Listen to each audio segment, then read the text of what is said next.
Go. What are you doing? Nothing. My arms are that long. Can't even see. So like that. Okay. Hey, ALG love. What's So up, we're everybody? back. Oh, okay. I know we haven't filmed for a while, but we've just been really busy. Well, to be honest, he's been really busy, and I'm not going to do a video without him. So yeah, today is a very special video for us. We're going to share our love story. I'm going to share how we met.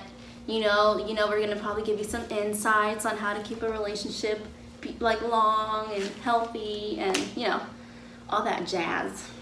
Yeah. Well, you first, and I'll be second. So this is how we met.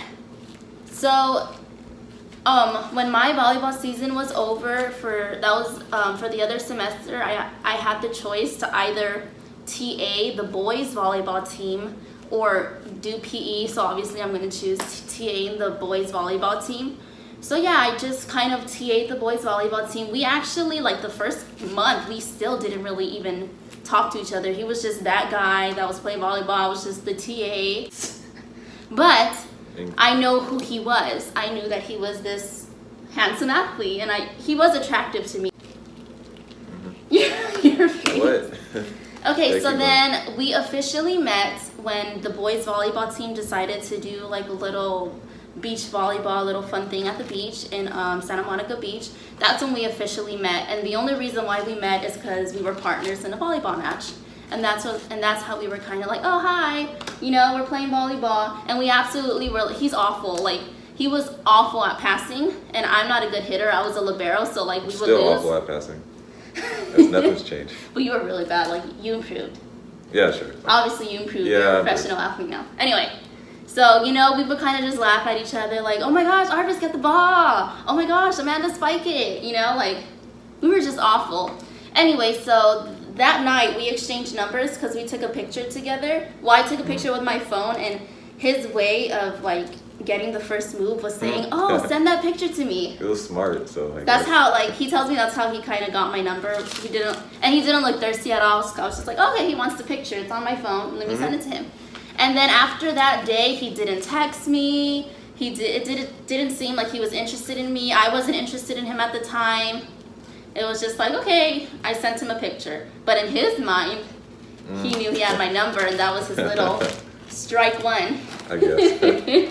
Anyway, so then 2 days later, they initiate another beach volleyball thing. And bam, he asked me to prom. 3 days later. Was it? 3 days later. He asked me to prom like that, guys. Only met him once. 3 days later, he asked me to prom. Yep.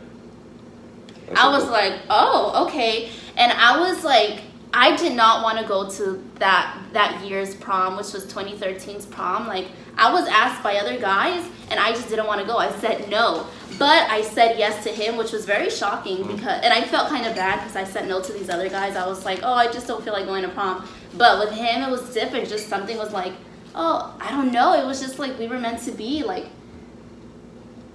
I don't know. It was just. You just said yes. It was just like God said, say yes to him, my dear child. He's gonna be your future husband.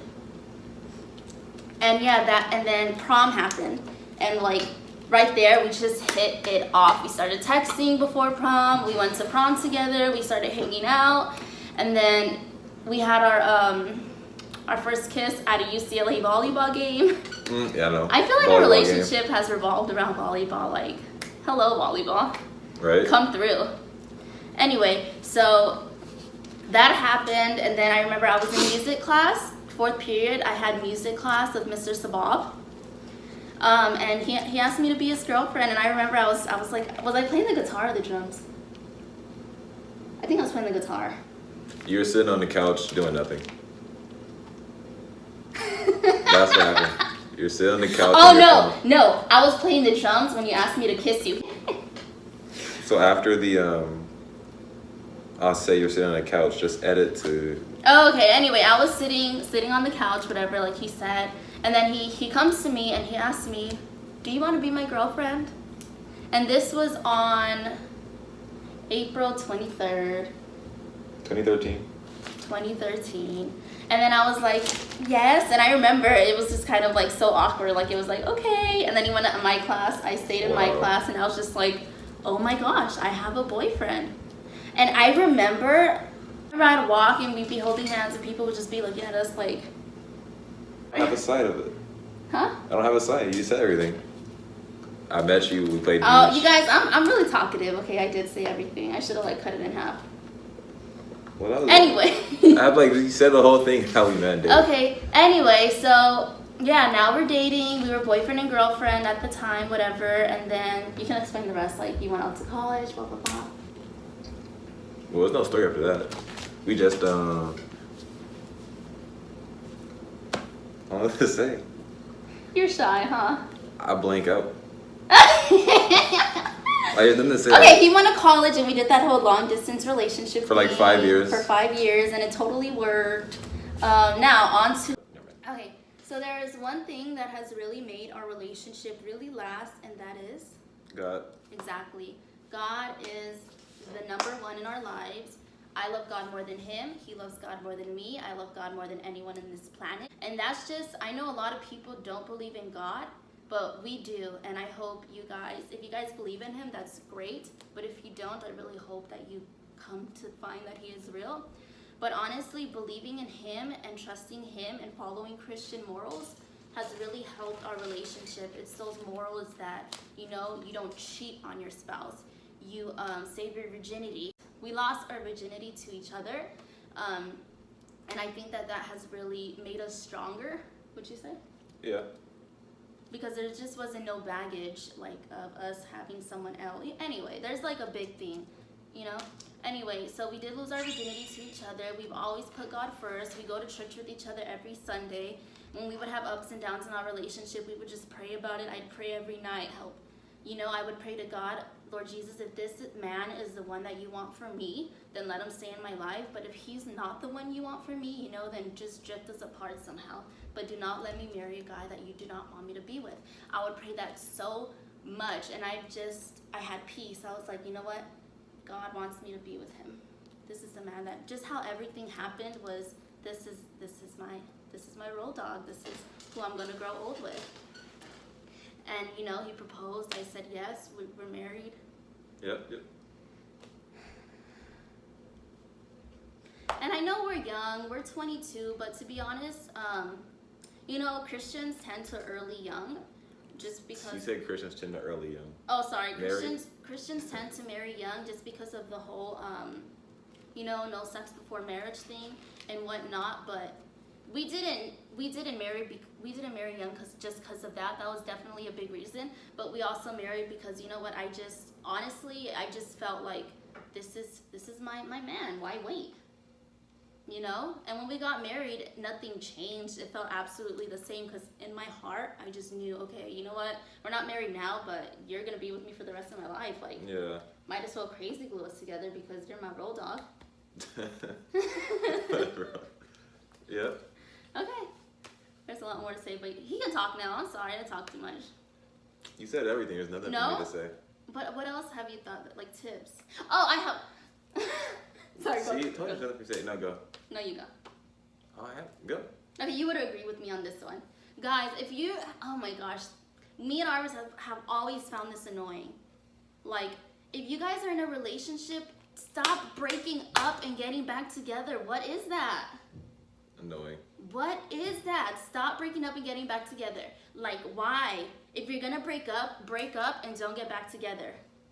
Don't break up just because you guys had a little fight. Oh, we had a little argument. Let me break up with you, and then when we get over it, we'll get back together. That's so childish and immature. Arvis and I never broke up, not even once. And Arvis, this is one other thing. Arvis is so good at communicating. I had a little trouble with this in the relationship at first, but I'm really good at communicating now. I tell him every single detail about what I do. I leave like no details out. But you guys have to communicate. Like if you guys get in an argument and you're mad, communicate about each other, you know, tell him how you feel, tell him how, you know, he'll tell me how he feels, and, you know, work it out. Don't break up and then just avoid the topic, because I think that's what messes up relationships is when they argue and then they just break up and they just, you know, they get back together, but they just totally like shine off what had happened between them. So just, you know what, don't do that, okay? Please don't do that. Work it out. Communication is key. I'd agree. So God, communication. Let's see, what else really helped us? Morals, I don't know. Morals, yeah. You can finally talk about something because I know I talk too much. What did you talk about? Morals. What kind of morals would you say? Like, just don't. Okay, yeah, fake yeah. it. So yeah, I guess one of the things, that's good is like morals. Like having good morals, like don't cheat on your girlfriend or like spouse or anything like that. Like don't like go around texting other girls behind their back and getting scared like, oh, she near my phone, because that just starts drama for the relationship. Yeah, guys. But besides that, yeah, just give your password away. If you're dating them, if you're nothing to hide, then just give your stuff away. Because if you have a password in your phone, you won't let your girl or boyfriend know it. It means you have something to hide, and that starts drama, and just it's never healthy. Those relationships just never work out ever. Yeah, guys, if you guys are trying to be unfaithful with your girlfriend, your whatever, just break up. Like, obviously, you're too immature. You have something, you still want to go have fun or something. So you go do you, and don't hurt the girl, or the girl don't hurt the guy. It's simple, and I understand that a lot of guys, they don't, it's hard for them to stay faithful, and a lot of girls, it's hard for them to stay faithful. Fine. Then be single. You don't have to have a girlfriend. You don't have to have a boyfriend. Just be single, right? It's easy to be faithful. It's not hard. It is easy to be faithful, but unfortunately in this generation, it's not to other people. But that's another thing, being like, I'm going to come back to like God and being Christian. When you're raised as a Christian, you're taught these morals, and these morals just stick with you in your head, and I follow them, he follows them. You know what I mean? And also, my parents, unfortunately, they divorced. They didn't have the best relationship, and one thing that I have learned is I've learned from their mistakes. They've had their fair share of mistakes, and I'm not gonna make the same mistakes they have. So that's also that their divorce was hard on me, but it's also taught me a lot, like a lot. And also one thing that has helped our relationship is I try to be a good wife. Like, I buy books like how to be a wife the Christian way. I'm learning how to cook. Like, I wasn't really like my mom's never really taught me how to cook, but right now I'm learning, and I'm learning, like, that. Yeah, you're trying. Like, I'm trying to learn, and he tries to be a better husband as well, and as long as as long as you guys see that one another are trying, that like really just, it makes me feel really good when I see he's trying, and it makes him feel really good when he sees I'm trying, gotta keep it interesting. Another reason, so what do we have? God has definitely helped our relationship. Morals, being faithful. That's everything. Yeah. Those are the 3 core. Have a kiss. You're looking really handsome. And then you don't break up because of that. It's easy. Yeah, and you just don't break up with each other. And you just do your thing. Also, give each other a little bit of space, okay? Like today, he was playing Fortnite for hours. I was in the living room watching Netflix for hours. You know what I'm saying? Let him go with his friends. I'll go with my friends. I'm a very okay, never mind. I'm not gonna get out of the subject. Sorry. Thank you. You're about to edit like 80% of this out. This has nothing to do with the topic. You're just talking. One thing that we also have to work on is, I love animals, and if I can have like 20 animals, I would have 20 animals. Babe, this has nothing to do with the topic. This is just you talking. Yeah, this is just me talking. Okay, bye guys. I'm sorry I talked too much. It's gonna be a very long video. Also, guys, I can't stress this enough. Communicate, okay? Oh, hey, babe. Hey. You came in right when I was filming. I know, that's funny. Communicate. God bless you guys.